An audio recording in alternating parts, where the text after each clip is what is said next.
ಮಸ್ಕಿ ತಾಲೂಕಿನ ಗೌಡಂಬಾವಿ ಗ್ರಾಮ ಪಂಚಾಯತಿ ವ್ಯಾಪ್ತಿಯಲ್ಲಿ ಬರುವ ಬೆಳೆಗಳೆಲ್ಲ ನಾಶವಾಗಿದೆ. ಆಣೆಕಲ್ಲು ಕಾಣುತ್ತಿವೆ ನೋಡಿ. ಈ ಕಡೆ ಏನಿಲ್ಲ, ಪುರ ಈ ಕಡೆ ಬಗಡೆ ಹೊಲ್ಕಡೆ ಏನೇನಿಲ್ಲ, ಶೋಬಡ ಕುರಿಯರ್ ಹೇಳ್ತಾರ, ಅಲ್ಲಪ್ಪ ಈ ನಮ್ಮನೆ ಬಡ್ತಕ್ಕೆ ನೆಲ್ಲ ಬಳ ಬಳ ಉಳಿದ್ರಿ ನೋಡು ಅಂತಾರ. ಆಣೆಕಲ್ಲು ಮಳೆ ಆದ ಕಾರಣ ಒಂದು ಬಡ್ಡೆಯಲ್ಲ, ಒಂದು ಕಾಳು ನೆಲ್ಲು ಇಲ್ಲ. ಎಲ್ಲ ಜಳ ಜಳ ಈ ಕಡೆ ಸುತ್ತಮುತ್ತ ಅಡಿವೆ. ಮಸ್ಕಿ ತಾಲೂಕಿನ ಗೌಡಂಬಾವಿ ಗ್ರಾಮ ಪಂಚಾಯತಿ ವ್ಯಾಪ್ತಿಯಲ್ಲಿ ಬರುವ ಬೆಳೆಗಳೆಲ್ಲ ನಾಶವಾಗಿದೆ. ಆಣೆಕಲ್ಲು ಕಾಣುತ್ತಿವೆ ನೋಡಿ.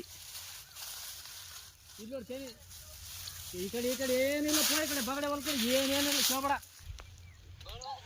ಕುರಿಯರ್ ಹೇಳ್ತಾರ, ಅಲ್ಲಪ್ಪ ಈ ನಮ್ಮನೆ ಬಡ್ತಕ್ಕೆ ನೆಲ್ಲ ಬಳ ಬಳ ಉಳಿದ್ರಿ ನೋಡು ಅಂತಾರ. ಆಣೆಕಲ್ಲು ಮಳೆ ಆದ ಕಾರಣ ಒಂದು ಬಡ್ಡೆಯಲ್ಲ, ಒಂದು ಕಾಳು ನೆಲ್ಲು ಇಲ್ಲ. ಎಲ್ಲ ಜಳ ಜಳ ಈ ಕಡೆ ಸುತ್ತಮುತ್ತ ಅಡಿವೆ.